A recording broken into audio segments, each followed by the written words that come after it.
with a deep passion that gets into your system what we are talking about. Because in my opinion, my 30-year experience working as a coach, working as a therapist, this is the best I ever came aware of. And if you know who I am or what I did, I'm already 30 years in the business. I'm a clinical supervisor and mentor. So ICF, ACC, PCC, MCC, or people who like to become ICF member. I'm executive coach. I'm an MCC. I'm a clinical psychotherapist, hypnotherapist, and I studied constellations, master NLP, master Reiki, and somatic therapy, and I can go on with the list. Only with one reason, to become aware what makes us tick. Why do people keep stuck in their traumas, and how can we release it? How does, and I know that from an amazing woman who is also joining here, Leona, how can we help people if they have someone like a little chronic disease, because she also loves it and she wrote already 2 books about it. And how can we help people to get those chronic things out of the system that probably are not based on our genetics, but based actually on our mental state and what happens in our life. And so that's also my passion. I'm the founder, as I said, of 3 Brains Intelligence, and the 3 Brain Coach certification training is an ICF approved training for CCEUs, 40 CCEUs. And I will say, don't choose, hey, South Africa is also there. Hello, Claire. And Portugal, hey, neighbor, Sylvia. Being sitting in Madrid. And say, in my opinion, but of course I'm extremely biased, is the best training you can almost get, because you really learn how the 3 brains, how you can coach on 3 brains, and how you really can help people with limiting beliefs, and with in some topics even say, now you can call it trauma or highly impactful events. Hey, Pakistan, also there. Adnan, you're from Pakistan. Good to see you. And so that's me. As I said, I wrote 2 books about it, all about relationships, because the person who helped me or gave me advice to write the book said, first write a book that almost connects with everybody, and everybody has a relationship. Oh, okay, makes sense. You say my book that I'm writing now about is much more for us and coaches if you like to become successful in life, whatever successful means. But enough about me. Let's talk about 3 brains and what it does and why we have 3 brains. And for the people who don't know or maybe missed it, I've got 2 webinars, although this is the last one, so I cannot join a new one, other one anymore. The top 5 essentials, what is this? And the neuroscience of the 3 brains. In the neuroscience of the 3 brains, we really dive into biology of the 3 brains. Why it's there, how it's there, etc., etc. So the real proof. Here, I don't talk about so much how it works and it's there. I just assume we have them. But much more, okay, what does it mean for us as coaches? So if you like to know more about, hey, is it really true we have 3 brains? I could almost say you can send me an email and I can link you up to let you watch one of the other webinars. Makes sense. Now coming back about our heart, our head, and our gut. How many times did you say to somebody, follow your heart? Or maybe people said it to you when they were talking about relationship, friends, and all this kind of stuff. And how much did you say to somebody, just follow your gut feeling?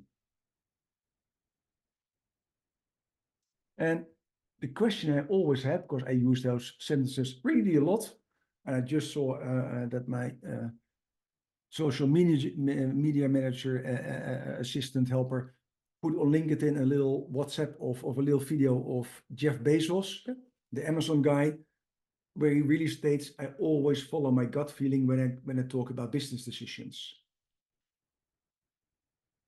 And what always puzzled me, because we sometimes say even, I regret something and I should have followed my heart, my gut, is what does it actually mean when we say that? What kind of advice do we give to others? Or what kind of advice do we get? What are the criteria of the decision-making when you say follow your heart? What are the criteria of decision-making when you say to somebody follow your gut feeling? And if you know the answer, you can put it right away in the chat. And if you don't know it, then you can just join everybody else and me too. Now, although I know now. And because most of us don't know it. They have somewhere an ID, but what's the criteria your heart or your gut feeling use to make a decision?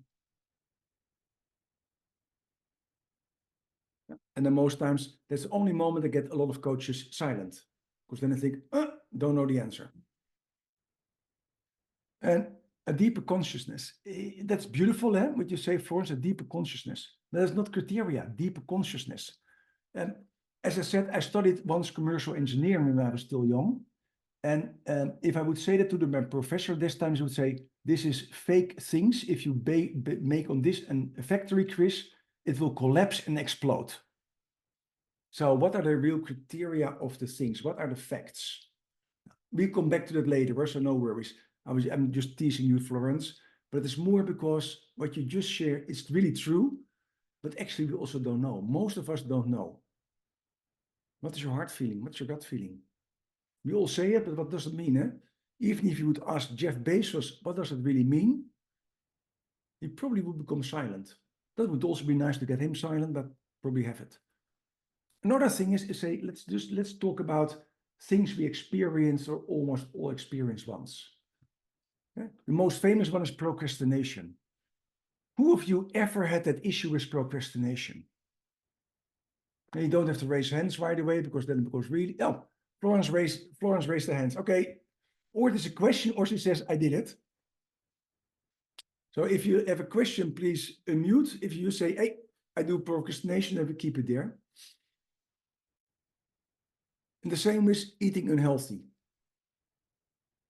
And it doesn't mean constantly, but when you have the choice to that fast food chain or going, say, for a healthy salad, what do we choose?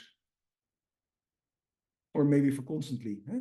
Obesitas is, due with all respect, still a result of putting more energy in your body than it burns.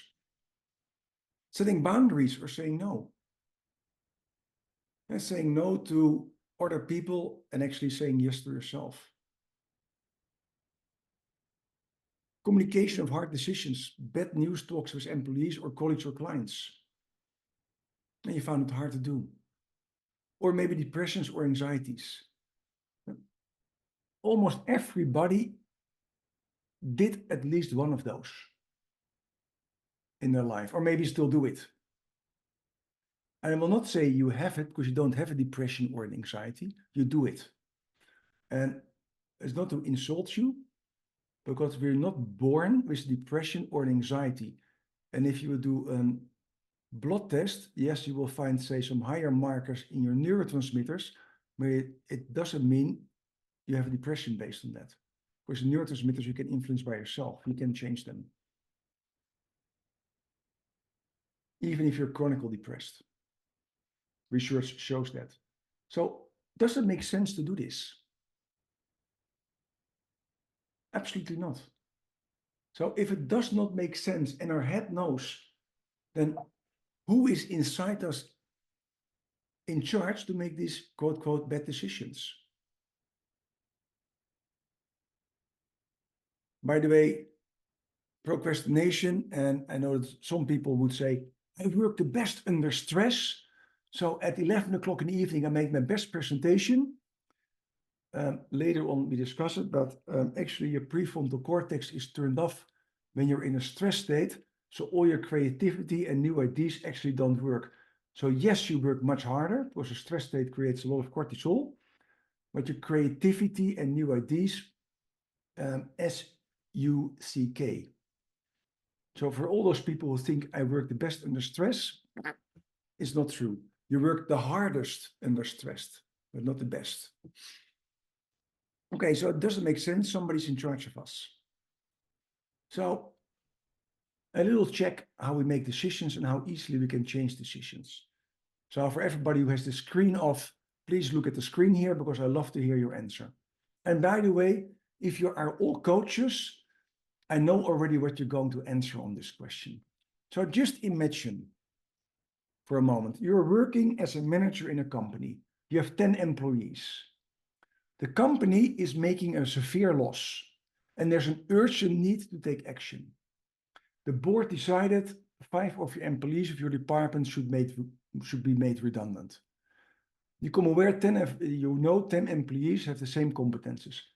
I know, by the way, of course, this is a fiction situation. So there are much more real life criteria that could affect this, and you could challenge everything what I write down here.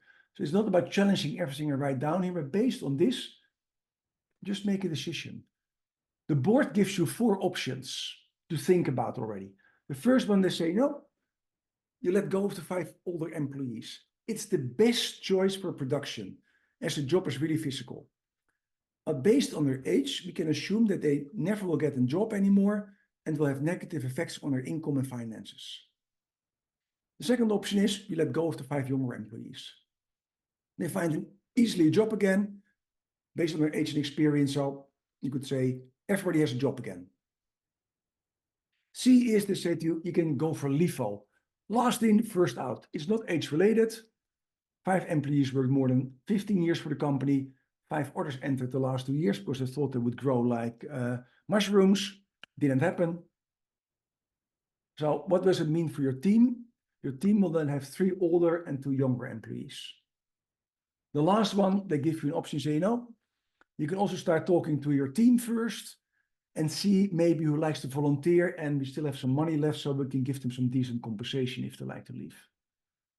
So just imagine, based on this information, you have to choose A, B, C, or D. I would love to hear your answer in the chat, or read your answer in the chat, actually. And there is no right or wrong, but I can promise you that I already know your answer. Nikita Days, D. Keep all part-timers. No, we don't have part-timers, but I like your. That's why I said it's based on this only. D. B. Hey, Leona. You know it, you little rascal. Adnan also goes for B. Okay. Yeah. See, and Coach Monica already had that experience, also goes for D. So, by the way, I said I know your answer because coaches, except Leona who already knows it, and Adnan, there are 90% of the heart and head brain dominant people will choose C or D. Now you had to choose one of them. Florence, I know you're just as stubborn as me. It could be Dutch. We don't follow it. First break all the rules, like the Gallup organization book. But you had to choose from these 4. There's no E option. E option means you get sacked first. But doesn't matter. I will choose on performance and commitment, not on age. Not D, not delegating surprises into a team. I love, by the way, your explanation, and I could say right away, right. But it's not about this. It's actually about to become aware that if we have an heart or head brain dominance, we would go actually always for C or D. I never saw another option. The moment people or know this test or are more gut brain dominant, they will go for A. Some people will go for B because it falls in between some things. And that's nice to become aware, hey, a dominance of one of your brains actually gives an outcome of how we decide. But now actually a much more important question, and you can see it already in white. Say all those people who chose D, and all those people say, you have now actually to go for A, for option A. Because if I go to production, they would say, read it. We make a severe loss, urgent need to take action, best choice for production. And the average production director or finance director says, what don't you understand from this case, guys? Are you really so stupid? Did you never had any finance in your studies of university? And before you know, in a board, we always have a beautiful clash, and the next half hour we have fun. So just imagine you had to go for A. How easy is that for you? Now to start defending A, option A, apple. And come aware what it does inside with you, how you hit your own beliefs and your own values on this moment.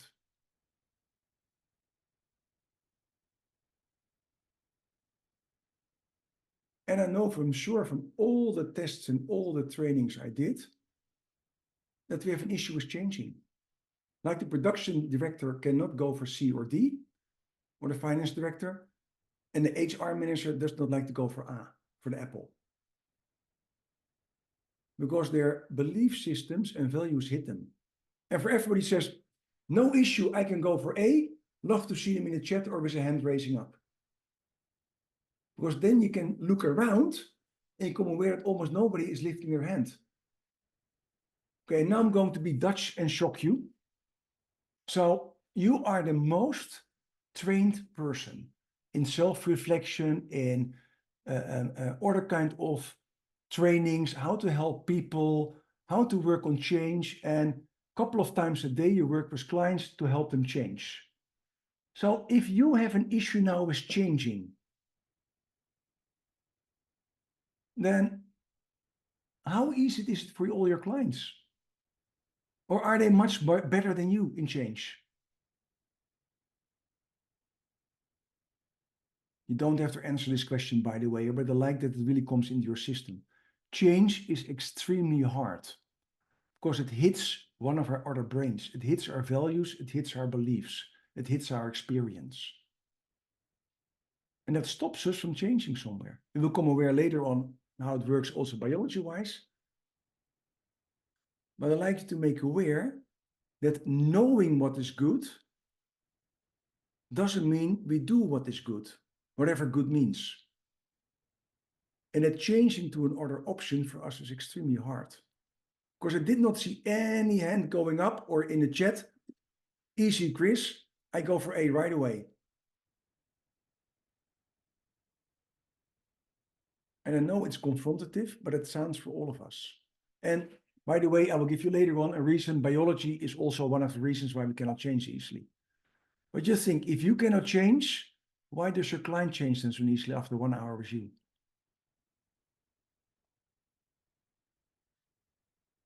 And why it's so important and why I'm also so enthusiastic about it and sometimes like to get it sometimes in people's head, because this is the Gallup organization research and shows how employee engagement is changed the last 20 years. And you see it's actually not changed. The line is rather constant. Yeah, maybe it went a little bit up, but still only is 1/3. Only the Gallup organization companies who follow the Gallup protocol are doing rather better. So already 20 years, McKinsey, coaches like us, and all the kind of other external consultants walk around in those earths and give all those leaders and people advices how to do employee engagement. And look at how good we do that, and you see the results of that. There's almost no change visible in the overall results. And that's not only our fault, but it has to do actually with the previous test we did. Change is extremely hard, even if we know. And just to shock you even more, what are the success rates? That means a success rate is after 1 year, how much do they still of the new learned behavior or beliefs? Because happiness rate is after a session, you ask, hey, how good was my training session or coaching session? Perfect, awesome. I made a beautiful action list. It is actually after 1 year, how much of that action list do you still do? And these are the scores. McKinsey, one of the most expensive consultants you can find, just like Boston Consulting Group, Accenture, a little bit cheaper or still expensive. They have a success rate less than 40% if they do culture change. And they are experts in that. McKinsey claims up to 75% if you follow all those steps. Psychology, 35%. Coaching, 55%. Hypnotherapy, 55%. Repetition, only 6%. Success rate of repetition is really high, but most people stop repetition within 2 weeks.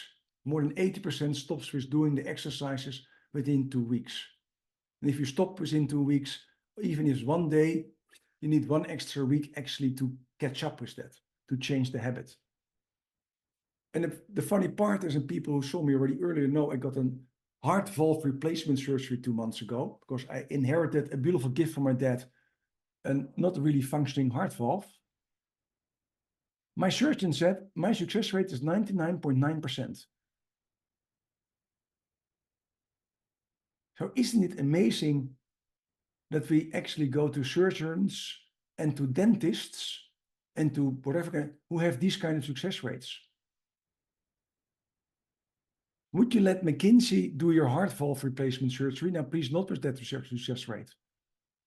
Would you hire a coach, hypnotherapist, or whatever to do so? And besides, it's not their expertise, not.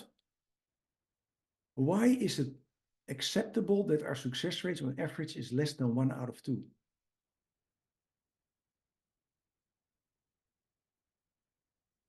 And that question really stuck to me along years because I've been 30 years in the business. 8 years ago, I became aware of the 3-brain coaching. 12 years ago, I really also learned clinical hypnotherapy. 20 years ago, NLP. But I've been part of the statistics for, I would say, at least 20 years. So it's not blaming, because I was part of it. But for me, it always annoyed out of me that people did not change. And in my own divorce I had, it was horrible after I emigrated to Australia. In my own burnout I had, even after my own surgery I had 2 months ago, I came aware I had a deep fallback. And if I have a fallback, that means other people also have a fallback. And even though I think I know a lot, means actually I miss so much that doesn't help me. How is it possible that I could have a fallback 2 months ago? After all the things I just shared, I learned already in the last 30 years. Because we're still human and still those 3 brains sometimes take over. And my head brain could not override the first 2 days my extreme feeling shitty. Only on day 2, day 3, I was able actually to turn my system around. But it took me really, really, really, really hard work to get my optimism back. And really hours and hours and hours of work. And by lying on intensive care, it's easy because the only thing you can do is lie in intensive care. You have 24 hours a day to work on yourself. Yeah, but I became aware in most of us, insanity is keeping you doing the same thing again and again, hoping for a different result. That's what we learned. And just to, I don't hope there are any psychologists in this room, otherwise probably they will kick out right away. But just to annoy you a little bit. Psychology has 7 main streams. Jungian, Freud, person-centered therapy, and some others.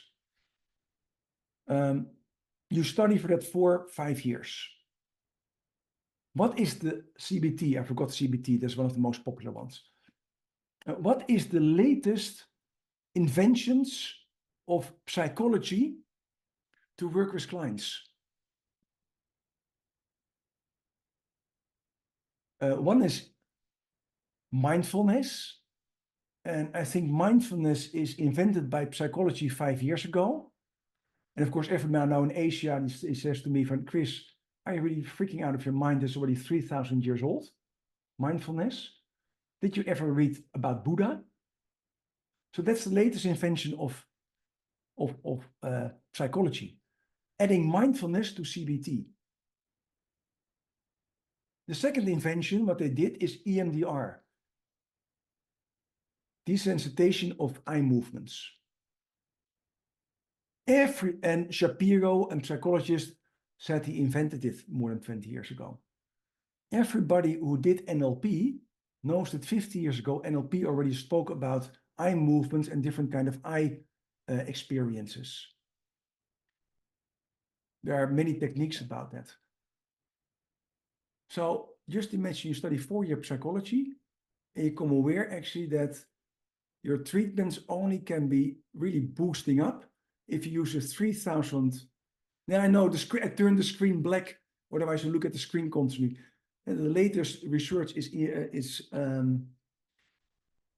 mindfulness, but 3,000 years old, or EMDR, but does not have to do anything with psychology. Now, of course, now I annoyed everybody, but that is why our success rate is so low. Because most of us don't know where is the trauma, the belief really stored. So, okay, Evolutionary biology of the brains. So let's go a little bit of why we have 3 brains and who's the most important one. I have to leave for an order. Okay, Leonie, it was great to see you. We are friends on LinkedIn. Love to have once a virtual coffee with you and hear your experiences. So you will probably find an invite on LinkedIn for that. Have a beautiful day. Thank you so much, Christoffel. We'll stay in touch. And so up to 20 years ago, I taught people this. We have a reptilian brain, limbic brain, neocortex brain. Evolution, 500 million years ago, reptilian brain, 200 million years, we got an emotional brain, 6 million years, we got a neocortex brain. And actually, that is scientifically not true. Science shows that the crocodile, the fish, you could say the dinosaurs, but hard to test, have a DNA setup that they have a limbic brain and a neocortex brain. Only a really thin layer.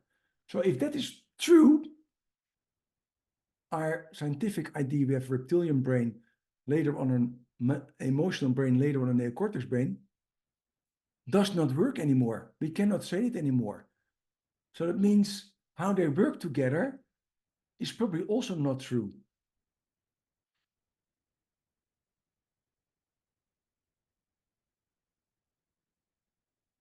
So what is true? Now, I will give you an answer just by thinking logically. And it is written actually also in the books from Lisa Barrett Feldman, only she used a different kind of example. So this is a living creature, still in the sea. And you could say it connects really closely with our ancestors 500 million years ago, based on their, say, primary functions. So this is still living now in the sea. You know, the wet, salty thing outside. It's a living creature. What could it be?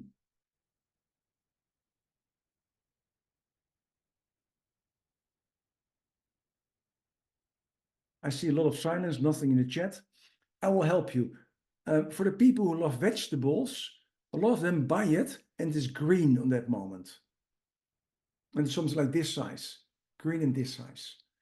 Why I'm so annoying about it? Because if you understand this system, a sea cucumber, Katagina, 10 points for you. You go to the next round. Kidding. It is a sea cucumber. Now, it's not that we have to know that this is a sea cucumber. That's not so interesting. But I like that you think about it, because if you know this concept, you will start thinking differently about how to work with clients. Because what is this sea cucumber missing we humans have, besides our arms and legs? What does it not have? What other animals have? I said, this is a living creature. A brain, absolutely. It does not have a head. Absolutely. It is living without a head. That's amazing. What else is it missing? What we have. If you think about our own 3 brains, this one only has 1 brain. Which brain is it also? The heart. Absolutely clear. 20 points for Claire. Kidding. This one, so just imagine now, and this is really important to get into our own system. This made for me the change, and actually for all my clients, to understand this concept. Living creatures as we are, we all originated from a living gut, because actually this is a living gut. Food comes in, food goes out. It's actually a living creature with only one objective: live, reproduce, and of course to do that I have to get nutrients inside myself and release them again. So it's our tongue to something in between our buttocks. And we all come from this. So if we all come from this, then the next question is this sea cucumber extremely stupid?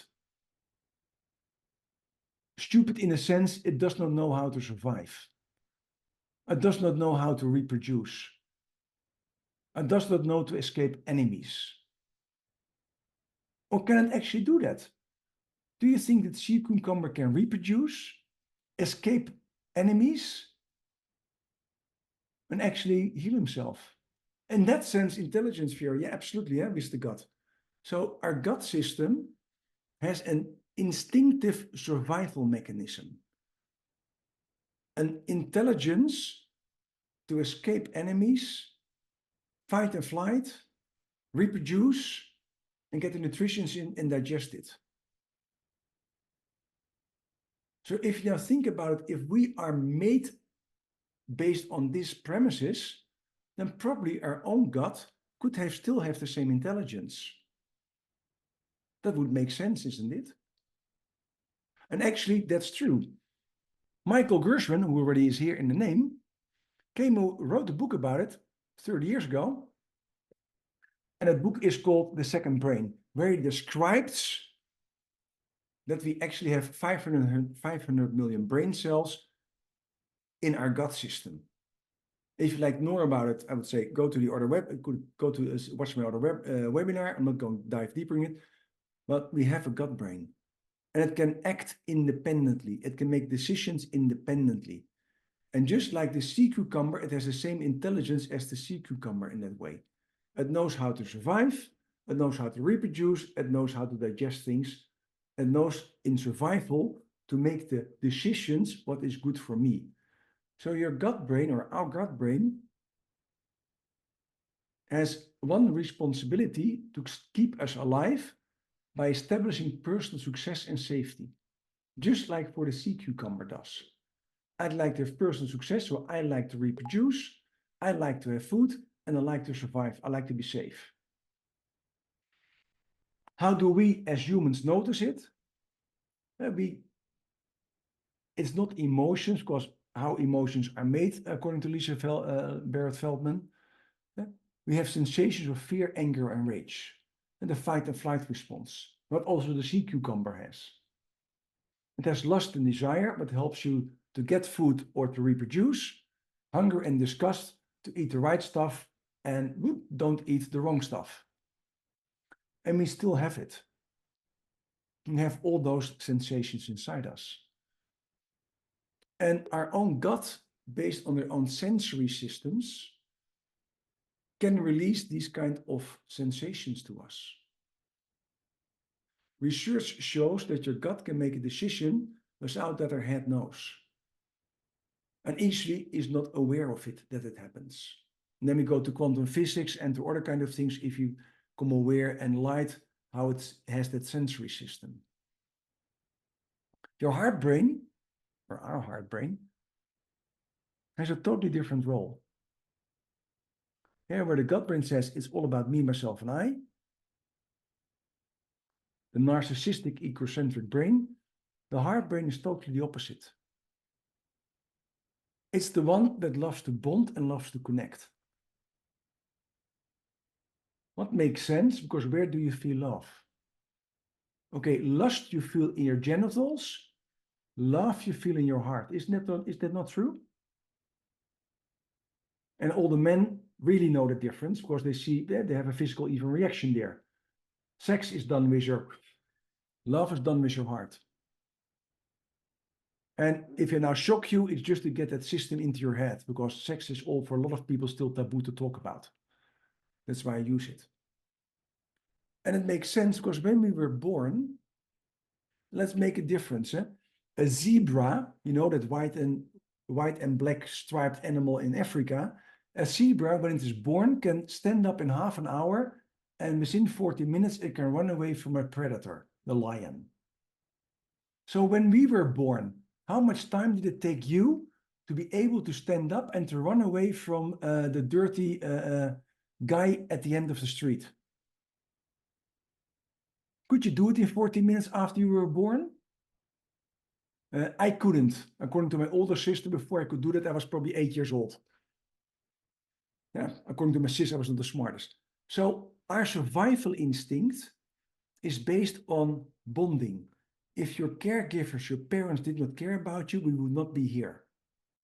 We are born premature. Our head, this size head, would never get out of my mama. My mama would hate me dearly if this would have to come out of her. Our head is actually born with only 80% of its size. So our brain has to grow massively. That means also that we are not able to do the things by ourselves. Hence, bonding is the most important. How do we feel our heart? Love, compassion, but I said, persuasiveness, hate, sadness. Those are sensations. To come aware, I have to be away from somebody or I miss somebody. Guilt and shame is there to make you come aware I breached some rules of engagement.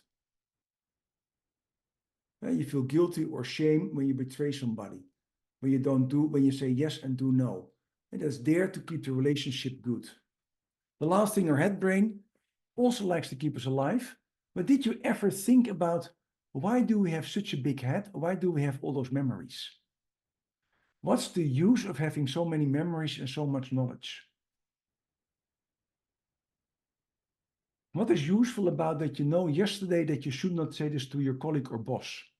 Why is it useful to know that? Only for one reason, the next time you do it different. Our head takes 20% of our energy consumption, or 25% of our energy consumption almost, only to keep all those memories alive to make better predictions. Oh, yesterday I said A to the person, maybe I should next time say B to the person. That's why we have such a big brain. Because most of it is actually storing memories. Two things your beautiful head has that your heart and gut doesn't have. That's why we can coach people on, let's say, popular trauma and things that happened in the past and strong beliefs that we learned in the past. Because the head is the only one that knows last week and next week. Your heart and gut are living like a dog or a cat, always in the present. And it makes sense because if you have a PTSD, post-traumatic stress syndrome, what happens? Your awareness of time and who you are is actually almost not active anymore in your head. So you don't know actually that 10 years ago you were walking in Iraq, or that 10 years ago you had a car accident, or 10 years ago you got raped, or 10 years ago your ex-wife was sleeping with your best friend in your bed, or whatever story you have. Your heart and your gut think it's still now, emotionally, sensation-wise. Only your head knows it was a long time ago. But because it's turned off, it cannot take actions. So we can coach people on all those things in the present, because those are all stored in your heart and gut. All those really strong connections of bonding, of rejection, of life affecting situations are stored in your heart and gut, because they like to know not to do it anymore. Of course, your head also knows it, but your head knows it, but doesn't feel it. Your heart and gut also know it. That's why CBT actually works extremely bad with trauma. The results of trauma and CBT are less than 1/3. Because you can know that it's not Iraq anymore, but it doesn't mean you don't feel it's Iraq anymore. And for people who don't believe me, just think, if you had that once experience, about a horrible ex-boyfriend or a horrible ex-girlfriend who was really mean to you. You know it's 10, 20 years ago, and still you could get the emotion back up. Where's the emotion coming from, or the sensation? Out of your heart or out of your gut? Your heart and gut still remember. Although your head knows, why would I get sorry about it? Why would I get upset about it? If you get upset about the past, what does it mean? Your head is not in charge. Because your head knows it's 5 or 10 years ago. The fact that you feel an emotion, or a sensation, or angry, or sadness, where is that coming from? If your head knows it's 5 years ago, it comes from your heart or your gut. Hence, you can coach people on that because it feels like now. Okay. What are the strengths and pitfalls of the 3 brains? If you think about coaching further on. So if we now bring it in coaching, the mindset of the gut brain dominant person, or a gut brain per se, if you would dissect it, is winning or getting achievements. And that makes sense if you now think about nature. If the lion is running behind, say, a deer, and it does not win that running competition, what does it mean for the lion? He does not eat, or she does not eat. Now lion's male, he doesn't eat. What does it mean for the deer if it does not win the running competition? It becomes lunch. or dinner. So the gut brain that is for survival only knows winning or losing. There is no in between. And of course, to survive, you have to win. Because losing, you means you become lunch or dinner or breakfast. In our current life, that means if we're gut brain dominant, or the gut brain is sparking up, it means I like to have achievements. I like to win. I like to score. Yeah? Most salespeople need this attitude. Otherwise, they would not, after 5 times here, no, go for the 6th time, I like to win. Every gold medal winner needs this. Every top artist needs this. Every CEO needs this. Every politician, prime minister needs this. Everybody who likes to be on the top of their game needs a gut brain. What's the biggest pitfall of the gut brain? It's me first. And what makes sense, because if you now think about the Olympics and say Usain Bolt is running those 100 meters and looks behind him, sees a young guy and says, oh, you also trained really hard. Shall I let you win? Now, which prize does Usain Bolt has? Silver or maybe bronze? That does not work. And if you like tennis, you can talk about Djokovic or Nadal or whomever. The gut brain only thinks about themselves. There is no team in gut brain. What's the biggest fear of the gut brain? Actually, the opposite of winning is losing or being vulnerable. So a gut brain dominant person will never say, I'm sorry, I made a mistake. You're right. Because what does it mean if I say that? I give my success to you. Now my success is in your hands. So you can recognize a gut brain dominant leader or coachee or partner by just asking the question, how many times did you say sorry? Or when is the last time you said sorry? If they really have to think about it, then I would say if it's your partner, now go for divorce. If it's your client, you really have some extra sessions to do with him or her. Because they have to learn something else. Because then they have to learn somewhere to also connect with their heart. Because the heart is all about bonding and being together. Your heart brain is our brain as coaches. That's why you said D, all of you. That's why I know you all say D or C. Because your heart brain thinks about everybody else, you first. It thinks about everybody except about yourself. Your company is making a severe loss. There's an urgent need for action. Getting rid of the 5 old people is the best for production. Yeah, but that is really sorry for them. That is not really fair from them. We have to think about them. So we have to choose another option. That is maybe making us bankrupt, but at least we made a social decision.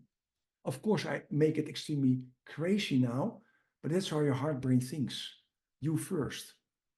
That is for you as a coach, that moment that on Sunday you respond to your client on WhatsApp. That's for you as a coach to do extra while you don't get paid for it. That's for you as a coach an amazing quality that you listen to your stories of your client for half an hour, although you know these stories from 10 clients you had prior. And you don't say to your client, by the way, 10 other clients said the same, just follow ABC, this is the solution. No, you let them talk, you ask some beautiful, profound questions to listen to them, make connect to them, encourage them, and spend 1 hour of your time with them while you know that actually could be solved in 5 minutes. That's your quality as a coach. You have a beautiful heart brain. So it's amazing to have it. Except it has a fear of being rejected. You cannot punish a heart brain person more by saying, I don't like you. No, go to your room. You're not my friend anymore. It's almost like a death sentence. So that means they will do everything to stay connected, even if it's detrimental for themselves. The head brain, what we said, loves to have the right prediction. The head brain is the only one who can do cause and effect analysis. For cause and effect analysis, you need time. This is the cause, this is the effect. And that's what your mindset of your head is. This happened, what should I do next? The pitfall is it likes to give the perfect answer. For all those perfectionists in the group now, means you have a beautiful head brain also. Your head brain sparks up if you're a perfectionist. Because your head brain likes to run like crazy to give the best answer. And there is never a best answer. Yeah, 1 and 1 is 2. Okay, that's what we know. But you cannot give a best answer on how will the board respond tomorrow. You cannot give a best answer. Why did my girlfriend cheat or boyfriend cheat on me last week? There is no answer for, or perfect answer. You can think about it 20 hours, you will not get the answer. But that's what your head brain does. Especially when the heart or gut brain say, why did it happen to me? Your head brain is going to give an answer. Oh, what should I do tomorrow? Your head brain is trying to give an answer. So fear from the gut brain sparks anxiety in the head brain. Sadness in the heart brain creates depression in the head brain. Thinking about it. What does it really dislike? Mistakes. If you look at the average surgeon of IT engineer, they really dislike mistakes. They're perfectionists. That's rather a good thing, by the way. Yeah? In my heart surgery, love to have a perfectionist who cut me open. Because they hate mistakes. To go on, if you're now coaching people, then why is it so hard to have success for so many leaders? Why is it only 1/3 of engagement? Now that is actually because McKinsey actually gave the answer some years ago. They did a massive research in 10,000-15,000 leaders and managers all around the world, came aware of 20 traits that account for personal leadership effectiveness. But only 4 traits were responsible for 89%. And these are the 4. And then you come right away aware why it's so hard to do so. Because it's solving problems effectively. Based on what we just shared, you know which brain this is. Which brain is in charge for solving problems effectively? Head, heart, or gut? Of course, your head. So we need to be smart enough to create somewhere cause and effect analysis. We have to learn that. Of course, your heart and your gut have to be in for long-term success. For motivation of the team and communicate the hard decisions. The second one is strong results orientation. Focus on achievements. Focus on success. Now, which brain is that? The gut brain. That's what we saw prior. Of course, you need your heart brain and head brain to make well thought actions and to still motivate a team to also do the same. The third one is actually seeking different perspectives. So coming aware what other people think and believe and like to say. Seeing the issue from both sides. That's actually your heart brain. Of course, your gut brain and head brain have to come in, make long-term success of it. But this is it. The fourth one, supporting others. And which brain, of course, would you say is there for supporting others? Who says you first? Hey, your heart brain. Really feeling and understanding what they need to do to excel, heart brain. Of course, you need your head and your gut, make long-term success. So if you look at this, for success of your clients, how many brains do they need? 3. Where are most MBAs learning for? Head and gut, only 2. We as psychologists, socially, coaches learn about the heart brain. That's why you can be successful. So you need 3 of them. What is now the topic and the issue? As we come back to the beginning, most of us are learned actually, look at psychology, cognitive behavior therapy, to think that this is the most important thing. And we can blame the French guy of it who said, I think, therefore I am. If you would ask to the average person outside this training, how many brains do we have? They would say 1. Maybe they say, no, my boyfriend has 2, 1 is hanging down. But it's only part of the brain. Hence, although we say follow your heart, follow your gut feeling, we don't recognize them as centers of wisdom. Per se, we don't know actually what they do and where they choose for. Although really highly successful people, like Jeff Bezos, is somewhere so intuitive there that he trusts his gut system. That makes sense. Gut system likes to have achievements and success. Jeff Bezos is all about success and achievements. So it makes sense. So what is stopping us to change? And this is the most famous picture in psychology and in training and in coaching and all this kind. So I assume all of you know. What do you see in this beautiful picture? What you probably all know. Don't tell me two boys, because then you really need, then you're getting off the drugs. But who does not know that this picture actually has two ladies in there? Young girl, old woman. You all see them, isn't it? Or you know where they are, young woman and the old woman. So this is why we don't learn.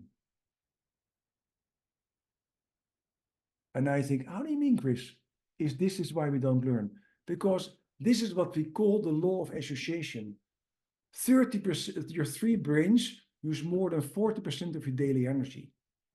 What means you have 60% left to do all the other stuff. Your whole body, actually your three brains say, I only use extra energy if it's really urgent and needed.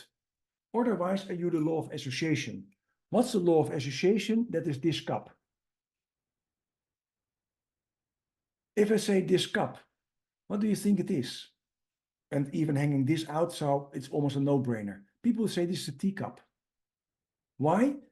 There's a little thing out of it that probably means I have a tea thing in there. There's probably the size and there's a little ear.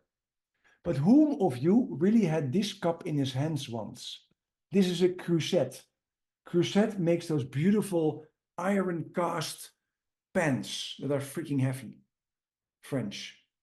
I assume maybe one or two people of you ever had this in his hands or her hands. Maybe less, because we have only 40 people now. Maybe none of you ever had it in hands, but still you know this is a cup. Why? This is law of association. You don't think critically. Coach Monica give a drop for an order meeting. That's okay. You'll find the slide pack later on. You missed the most important part, but that's okay. Just kidding. No, I'm not kidding. So if we like to learn, you have to see two birds in this picture. There are two birds in this picture. Now I see Verena really flouncing her head from two birds. What's happening there? Where are they? And this is exactly what I mean, Verena. Thank you so much for showing us. Because this means you put now extra energy in your mind and in your body to see them. Everybody now has to do a lot of energy to see the two birds. And they're really there, eh? They're not that I just took an Amsterdam smoke as being born in Amsterdam, that there are two birds in there. I will help you based on time. The first bird is in the bottom part. So this is the beak, this is the head, and this is the wing. You could say it's far-fetched, but we need some creativity, just like we see the old lady and young lady. Head, beak, wing. I see Verena nodding her head, so she sees it. So I assume everybody sees it. You're now my little guide, Verena. The other one then is actually in the shawl on the head. This is the beak. This little point is the beak. And this one is an eye. It's a little bit more far-fetched, I have to say, but Verena still says yes, Verena. Verena, sorry for the mispronunciation, Verena. Wow. But if you now think about yourself, Vera or Claire, how much energy did it cost you to see this before I gave you the answer? Now, that energy you don't use the first time because you think you know it, law of association. So you right away stop with putting any extra energy in there. That high energy mode is actually creating new neural connections and new learnings. Biology stops that unless there's a huge urgent need or a crazy coach like me who just forces you to see two birds. So all our clients stop for the same reason with working.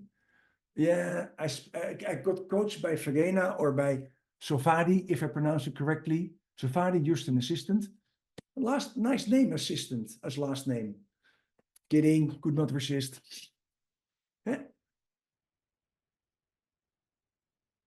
We don't do it if it's not needed.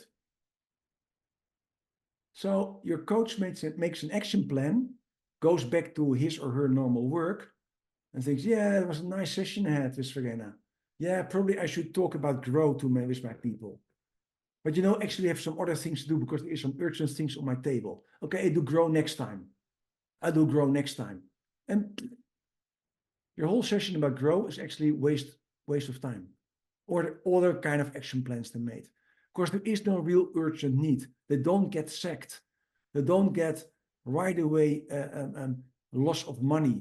They don't get paid out. There is no real need based on connection, rejection, or based on survival to change. So if the heart and the gut are not in, change will not happen.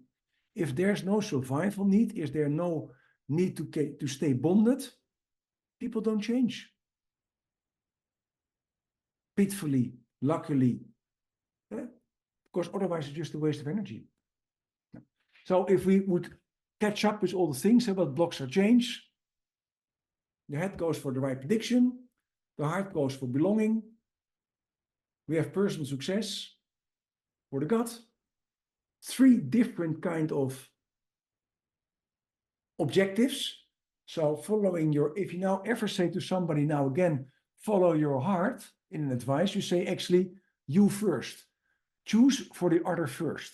If you say follow your gut feeling, you say to think about yourself first. If you now say think it through and come back tomorrow, you get a right prediction answer. But there are 3 different objectives. If one brain is in charge, it means to stay reflectively loyal to your biology. Hence the previous slide. You see 2 ladies and never the birds. You stick to your first 7 years of your life, your habits, beliefs, and traumas. Because the first 7 years are actually based on research shown as the imprint years that you, without critical analysis, accept everything. And if you think, how does it work? When do you know when is time? When did you learn about next week and last week? That's on average when you are 7 or 6.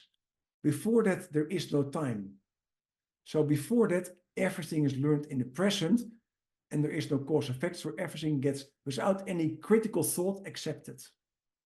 Hence the first 7 years so long. Where does it result in? Most times pain or failure. Because there's one little thing we have to know. Say this is your compass, your north and your south. Now you had an upbringing from your parents and you are born in Amsterdam like me, or you're born in Pakistan or in Italy or wherever. You have a culture of that country. Then you also have parents who like to teach you whatever they are. They like to teach you religion or respect or whatever kind of stuff. And then you get bullied at school, you get braces, you have glasses, you get whatever kind of things, sexual, physical, emotional abuse. You learn your belief systems. I'm not good enough. I should succeed. I should never cry. A boy should be strong. Girls should be sweet. And you create actually a magnet next to your compass. And your compass goes. So if you then say to somebody, follow your feelings, you actually let them follow their misaligned feelings and they go really the wrong road. Hence, one brain is in charge. So what should we do? If you follow one brain dominance, what does this mean? If your head is in charge and misaligned, it will go for micromanagement, perfectionism, process system focused. It will always go for the safe route. It can take much too long because, as I said, there's perfectionism and there's no passion connected to it. If the heart brain has this misalignment, what a lot of coaches have, they will deliver gold and get paid silver. Most coaches don't value their own qualities and ask less than actually they should ask. Yes, so your fees are too low, Sofadi. based on your quality, you can easily ask 50% more. Even if I don't know you, 9 of 10, it's true. They are pleasers. So they help the client to please. They avoid the hard topics, so they don't slap the client in the face or your partner or whomever if they need it. The solution lies around the corner. What I mean, other people run away with your ideas. There's no critical feedback, because yeah, otherwise you would get rejection if you say to somebody, I don't like what you say. And just imagine I would say to Sophia, I don't like your glasses, actually. That's not true, by the way, but I just see you. Now, maybe there's a chance that you say, Chris, there was a nice session and now I have to disconnect, bye, and your exit. If I'm afraid of that, I will never say that. So I don't dare to do critical feedback. And other ones where it's your D. If your gut brain is misaligned, what a lot of CEOs have, they have a controlling behavior, they're too pushy and focus on short term. They're almost the American leadership style. They're power driven and they are joy driven instead of happiness. And joy driven means when they like to have instant gratitude instead of long-term happiness. They like to have now their little toys, their big car, their big phone, the wallet, their stripes on their arms, all this kind of stuff. Also, they feel lonely and cold on the top. Most CEOs I talk to actually love even to talk to me just because they can talk to somebody. Because all their employees don't dare to say the real stuff to them. And most of them are lying to themselves that they're happy, although they're not. This is when this is misaligned. So what's the beauty? And then the last minutes before we leave.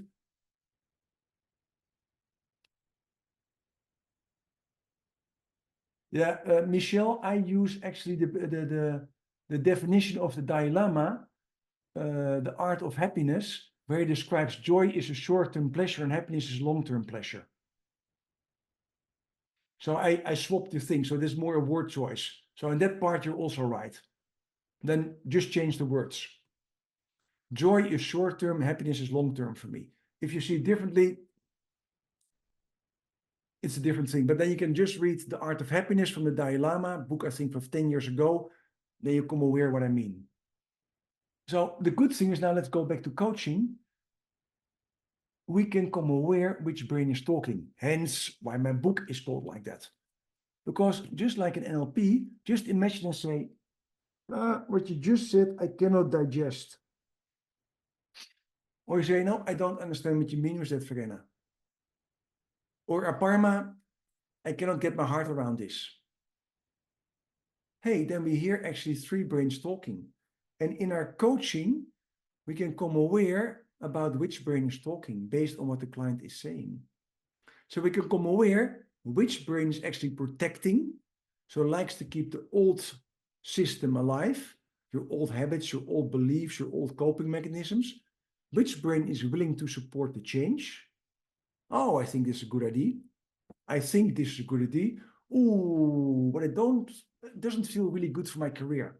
I feel a bit nauseous about it. Hey, gut brain is there. Doesn't like to do it. And we can coach actually our clients to get all the 3 brains aligned. That all the 3 brains say yes. And if that is happening, the success rate is not 55% anymore. It becomes 90% or 95%. Because then their action plan is supported by all 3 of them. And I know this for sure, besides my individual clients, when I do this with boards who make their strategic 3-year plan, and they had a beautiful strategic solution based on head brain, and I asked them, how much heart is in there, how much gut is in there, based on some exercises, they come aware it's not in there.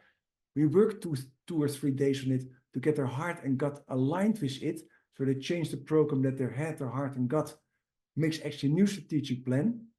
They succeed and over-succeed that year. Because they're all passionate to work on it.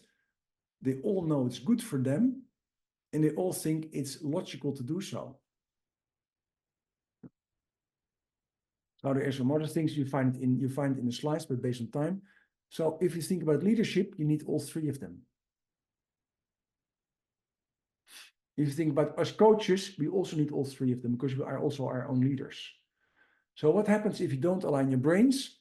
If you have a head brain spot, sooner or later you burn out. If you have a gut brain spot, you probably get kicked out because it's only by yourself.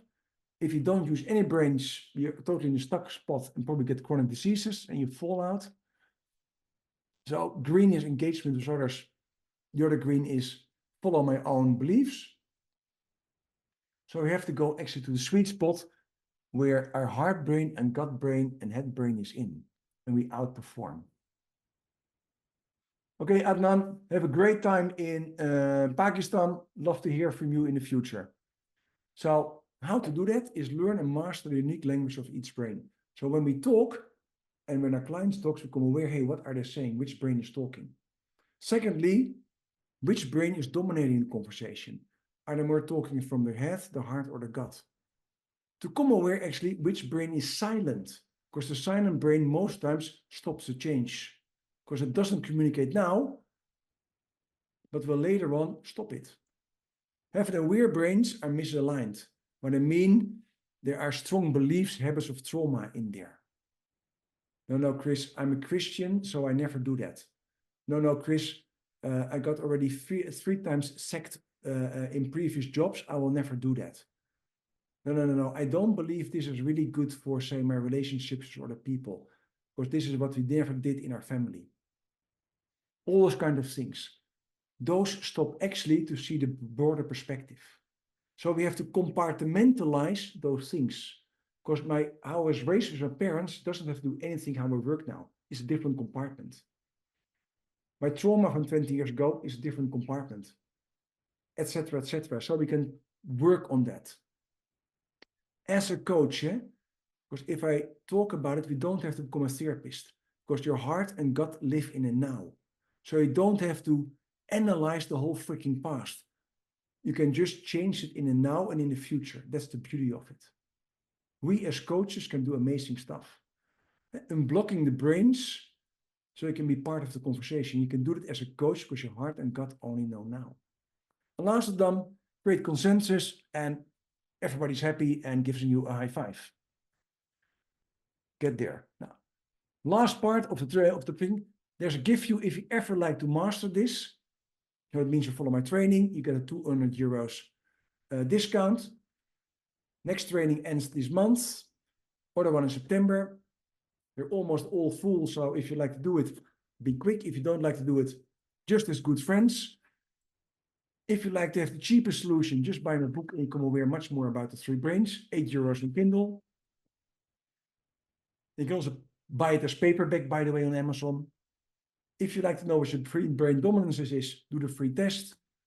If you like to stay connected, love to hear from you. Why do I say this? Real quick, because I will send you the slide pack so you know these are all in the slide pack, these things.